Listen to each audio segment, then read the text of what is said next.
नमस्कार, आप देख रहे हैं न्यूज वाणी और मैं हूं आपके साथ मानवी ठाकुर। आज की कुछ खास खबरें। उत्तर भारत की राजनीति में हलचल मचाने वाले ऑपरेशन सिंदूर पर अब एक नई डेवलपमेंट सामने आई है। वरिष्ठ रणनीतिकार और चिंतक भृगु श्रीनिवासन ने इस मुद्दे पर अहम बातें रखी, जिन्हें देश के गृह मंत्री अमित शाह ने पूरी गंभीरता से सुना।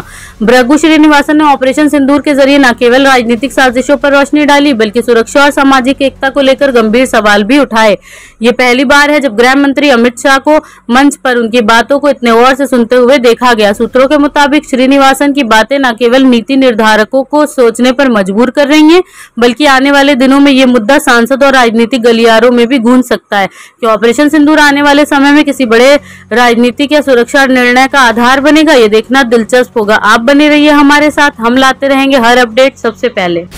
ऑपरेशन सिंदूर के दौरान जम्मू में एक्सप्लोजिव पेलोड से युक्त ड्रोन को निष्क्रिय करने में एनएसजी के बल के सदस्यों ने भूमिका निभाई। एनएसजी एक अत्यंत प्रशिक्षित, प्रेरित, रात्रि अभियान में सक्षम, फ्लेक्सिबल, जंगल युद्ध में निपुण बल है और किसी भी आतंकी परिस्थिति का सामना करने के लिए पूरी तरह तैयार और सक्षम है।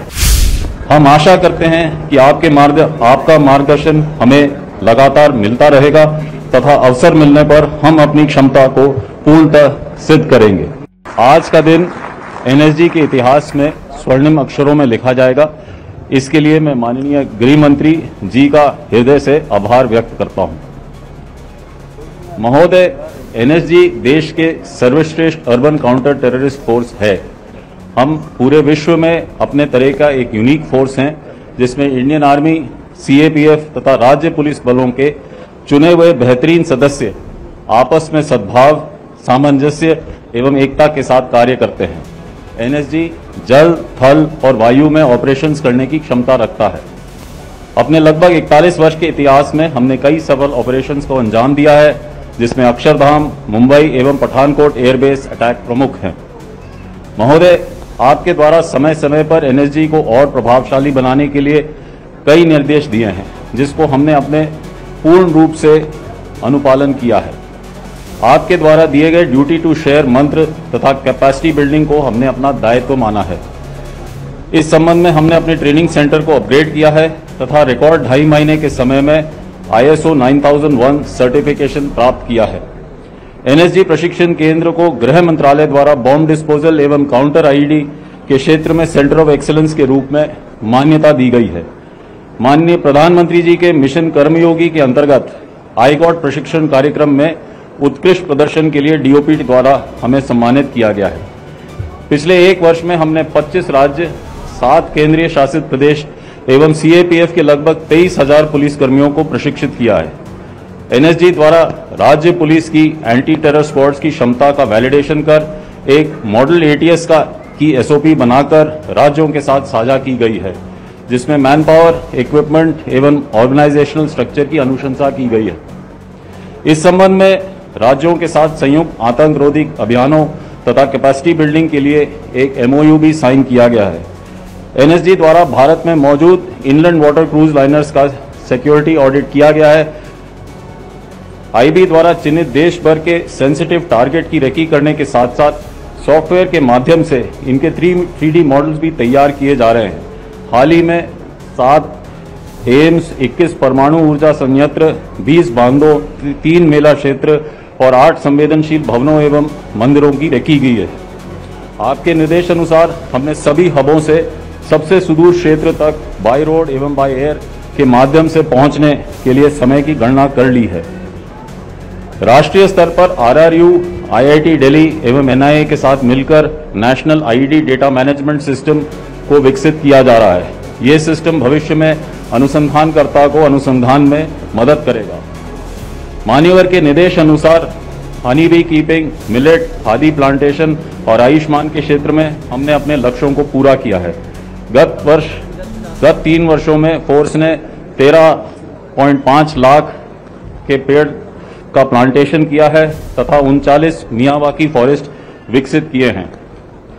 महोदय के खेल के लिए बढ़ावा देने के लिए महोदय के निर्देश अनुसार हाल ही में हमने first major Sandeep Unnikrishnan memorial inter CAPF swimming competition Manesar में आयोजित किया गया, जिसमें डाइविंग प्रतियोगिता भी शामिल थी। इसके अलावा उत्साह बढ़ाने हेतु माउंट एवरेस्ट एक्सपीडिशन की भी तैयारी शुरू की गई है।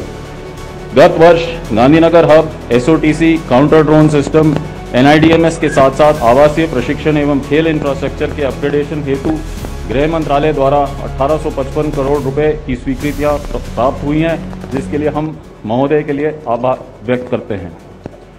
जून माह में NSG द्वारा इंटरनेशनल सेमिनार आयोजित किया गया, जिसमें सत्रों के 55 डेलीगेट ने पार्टिसिपेट किया था, जो कि अब तक का सबसे अधिक संख्या है।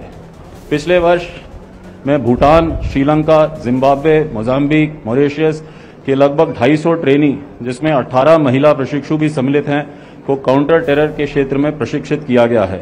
इसके अतिरिक्त हमारी विशेष टीमों ने मॉरिशस जाके 114 मॉरिशियन कमांडोज को भी प्रशिक्षित किया है। नाइजीरिया, भूटान, फ्रांस के काउंटर टेरर प्रमुखों ने NSG का दौरा कर समन्वय स्थापित किया तथा निकट भविष्य में फ्रांस के GIGN के साथ परस्पर सहयोग के लिए लेटर ऑफ इंटेंट पर हस्ताक्षर प्रस्तावित है। इसी माह क्वाड देशों का काउंटर UAS सिस्टम पर वर्कशॉप मानेसर में आयोजित किया गया। महोदय के निर्देश अनुसार संवेदनशील भवनों एवं एयरपोर्ट पर तैनात CISF के QRTs के विशेष प्रशिक्षण के लिए CISF के साथ मिलकर 372 जवानों को प्रशिक्षित किया गया है। इस वर्ष विभिन्न स्टेक होल्डर्स, राज्य पुलिस के स्टेक होल्डर्स के साथ मिलकर 42 काउंटर टेररिस्ट एक्सरसाइज एवं 5 काउंटर हाईजैक एक्सरसाइज किए गए हैं। ऑपरेशन सिंदूर के दौरान जम्मू में एक्सप्लोजिव पेलोड से युक्त ड्रोन को निष्क्रिय करने में NSG के बल के सदस्यों ने भूमिका निभाई। हमारे हैदराबाद हब LW ऑपरेशंस के लिए वर्तमान समय में महाराष्ट्र के गढ़चिरौली जिले में तैनात है। इस दायित्व को पूरा करने के लिए हमने अपनी यूनिफॉर्म तथा वेपन्स प्रोफाइल को भी चेंज किया। माननीय महोदय के मार्च 2026 तक नक्सल मुक्त भारत के विजन में योगदान करने के लिए NSG तत्पर है। अंत में सर, NSG एक अत्यंत प्रशिक्षित, प्रेरित, रात्रि अभियान में सक्षम, फ्लेक्सिबल, जंगल युद्ध में निपुण बल है और किसी भी आतंकी परिस्थिति का सामना करने के लिए पूरी तरह तैयार और सक्षम है। हम आशा करते हैं कि आपका मार्गदर्शन हमें लगातार मिलता रहेगा तथा अवसर मिलने पर हम अपनी क्षमता को पूर्णतः सिद्ध करेंगे। जय हिंद।